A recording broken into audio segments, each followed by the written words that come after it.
What's going on? Welcome back to the channel. I have not posted a video in a hot minute, guys, and I want that to change. I want this channel to be more consistent, you know, and I've said that in the past, and I'll be honest, I'll just be straight up with you guys. I'm not going to get into this for very long because I know you guys are not watching this video to hear me talk about why I haven't been posting, but I have a hard time editing and doing everything that I do as an angler, as a professional angler. So luckily, Michaela behind the camera, my lovely wife, is going to be traveling with me all year this year in 2024, and she is going to learn the software. I'm going to teach her. She's going to watch some YouTube videos, and she's going to learn how to edit these videos for me. So I'm really excited about that. Today's video, we're going to talk about kind of my practice and kind of my mindset going into stage one here on Toledo Bend for the Bass Pro Tour. This is my second season on the Bass Pro Tour, and we're kicking it off here. Look at how warm it is. I'm wearing a t-shirt. It's supposed to be 74 degrees today, and we're in January. You know, we're at the end of January here for this first stop of the season, and strange weather. Very, very warm front coming through. You know, these fish on Toledo Bend right now are still kind of in wintering pattern. We just got an absolute ton of rain right before this tournament came in, and it's risen the lake up by like 2.5 feet. So what it's kind of done to these fish, based on what I've seen, we've had 3 days of practice, and I've been out on the lake practicing, and it seems like a lot of these fish are scattered about. It seems like they're anywhere from shallow up around some hydrilla, or they're out in the middle of the lake just swimming around, and they'll be anywhere from 6, 7, 8 feet, 10 feet, 15 feet below the surface, just kind of swimming around, and they're not on anything. You know, I've seen a few fish loaded up on some points, but the problem is a lot of those fish are very, very small, not scoreable. This week here on Toledo Bend, 2 pounds is our minimum scoreable bass. So pretty much what I have seen and what I'm going to do is right up there, my active target. I'm going to be staring at that screen. I've got an HDS Live 16 unit on the front this year for my active target.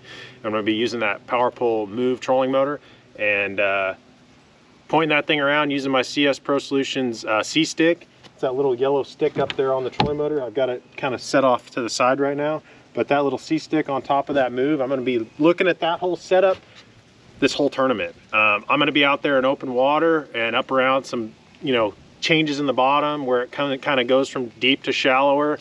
Some of these fish are relating to that kind of stuff, but I'm just going to be looking at my screen, fishing a variety of little minnow style baits, and maybe some jerk baits, and pretty much just forward facing sonar. And I really think you guys are going to see a lot of that this week here on Toledo Bend. There's a lot of fish that are relating to bait fish right now, and like I said, they're very scattered out. So the key is to put your trolling motor on fairly high and just kind of cover water. It seems like certain areas of the lake right now have quite a few fish that are swimming around in the area. It might be a large area, like a really, really large area, but you'll get into other areas and there'll be like nothing up in the water column. You'll just scan around with the active target for a 1/4 mile and only see like 2 or 3 marks. So this week, the key is to stay in those active areas. Stay in those areas where there's fish swimming around. I know that sounds very, very like, duh. Like, of course you want to stay in the area where there's fish. But the key is, in this format, this is an every fish counts format this year on the Bass Pro Tour. You cannot waste a minute. You've got to stay around fish the whole time. You've got to stay in those areas where there's active fish and put your head down and grind. You know, I'm in Group B this week. The guys in Group A are out there. We're allowed to look at Score Tracker. So I'm kind of keeping an eye on Score Tracker. It looks like guys are catching fish, but it doesn't look like it's super fast and furious. So the key is to just kind of stay on the hunt and go out there and just go from one fish to the next fish to the next fish and just keep my head down and grind. All right, guys, so this little box right here in front of me is like my winter time forward facing sonar juice. And what I've got in here, this is a bunch of Dirty Jigs guppy heads. And so the guppy head is a very, very, very dialed in jig head. One of my favorite things about the guppy head is it comes with 2 different hook sizes. So you can use either a 3/0 hook or a 1/0 hook in the guppy head. This guy here, I've got them all organized from size. So over here on the left, or my left, your guys is right, you've got 3/8 ounce with the 3/0 hook, 1/4 ounce with, or gosh, I can't talk. Okay guys, so you've got them organized over here. I've got my heavier heads all the way to my lighter heads. And basically the key is, you know, they come in a 3/0 hook and they come in with a 1/0 hook. So depending on the size of the bait that I'm throwing this week, I'm gonna change up my jig head hook size. So if I'm throwing like a 5-inch little, you know, minnow style bait on there, I'm gonna go with the 3/0 hook. If I'm throwing like a 3.5 or a 4-inch minnow style bait on there, I'm gonna go with the 1/0 hook. The key is to just match up your size, and I'll have probably 4 or 5 spinning rods on the front deck. It's gonna be a spinning rod dominated tournament for me personally, and those spinning rods are gonna have a variety of sizes of guppy heads, all the way from, you know, a 3/8 ounce all the way down to probably an 1/8 ounce. And the key with having different weights is the wind and the depth of the fish. So if it's real windy, you want to go with a heavier head just so you can get it down to those fish and don't have to fight that wind grabbing your line. With a lighter jig head, what'll end up happening is your line will get caught in the wind and it'll actually slow the fall down of that bait. So you want to adjust your weight of your jig head based on conditions. The fish are deeper, heavier head to get it down quicker to that fish, because when they're swimming, you've got to be able to intercept that fish. If it's windy, heavier head. If you're fishing shallower water, lighter head. Typically speaking, the lighter you can get away with, the better. So that's just a little tidbit of information. That's why I've got such a variety of jig heads in here, and I'll have a bunch of these tied on. You will not see me catch them all on a 1/4 ounce. You will not see me catch them all on an 1/8 ounce. You're going to see a lot of everything, and that's just because of situational things. You know, I'll be switching spinning rods and they'll all have similar baits on there, you know, different little minnow style baits on there, but different weight jig heads. That's the key. And you know, it sounds very simple, but forward facing sonar, you know, it's not just go out there, see the fish, cast the fish, catch the fish. There's a lot more involved to it. And especially on a body of water like Toledo Bend, where these fish see a lot of pressure, you know, and a lot of guys are doing the same thing nowadays. You've got to have these things dialed in. You've got to present that bait as perfect as possible and natural as possible to get those fish to bite.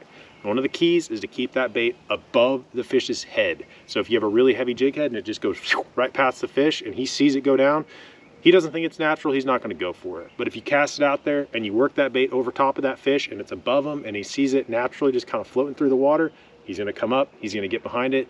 You watch him on active target, he'll follow it, follow it, follow it, follow it, and then most likely bite it. Not all of them, but that's how you usually catch them. So this week for me personally, forward facing sonar, Lowrance active target, that's going to be a dominant player for me. I might go shallow a little bit. There's some good hydrilla in some parts of the lake. You know, I've seen quite a few fish around the hydrilla as well. I know guys are going to be doing that. There's also a lot of muddy water. I personally am not going to be targeting the muddy water. I'm sure that guys are, you know, crankbait fishing, spinnerbait fishing, shallow water power fishing techniques. Personally, I've been spending a lot of time learning my forward facing sonar, getting better with it, and I hope that I have found the right areas to go out there and make this thing happen. I mean, ultimately, it's going to just take being consistent and catching fish at a regular pace. I don't have to go absolutely nuts. I don't have to catch a fish every cast. I just have to stay in a productive area, keep my head down, and catch a fish, keep moving, catch another fish, keep moving, catch another fish. It's not a specific spot. It's just kind of put your head down and go, more or less. You know, some of these guys, like I said, they're going to be fishing shallow. Maybe they're targeting rocks. Maybe they're targeting lay down trees. That's much more specific. Or maybe these guys that are targeting grass, they've got a point or an isolated clump of grass, and that's much more specific. I personally found that those fish around the grass were much more apt to follow the bait. The water was cleaner. There was a lot of guys fishing around that grass. There was a high school tournament the weekend of our practice here, and a lot of guys were fishing that stuff. So I think those fish have gotten very smart, and this is a numbers game. So I got to fish where the fish are a little bit dumber. And I think those fish that are out in the open, they haven't seen quite as many baits, and I think they're a little bit more apt to bite. So guys, that's kind of a rundown of what I'm going to be doing this week. You know, I appreciate everybody that's subscribed during this time frame where I haven't been posting videos. I'm going to try to be posting more and more consistent content. Like I said, excited to be out here on the Bass Pro Tour for my second season.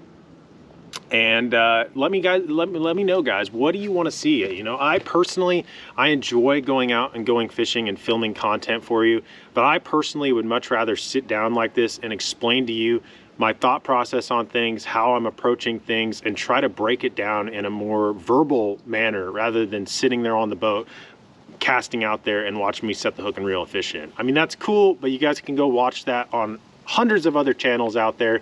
There's not a lot of guys that sit down and break it down, especially top level tour anglers like myself. So if this is something you're interested in, I will continue to do this, and this is kind of the direction that I want to see the channel go. Without further ado, guys, I'm gonna let you go. I'm gonna get back to rigging up. I've got a lot of stuff to do, but I wanted to sit down for a minute, kind of tell you how I was gonna go about Toledo Bend for stage 1, and hopefully it's a good tournament for me. I haven't started yet. Tomorrow is day 1 for Group B. Hopefully when you guys see this video, you will be able to see the results, and hopefully my name is up there near the top or at the top. So till next time, guys, catch you later.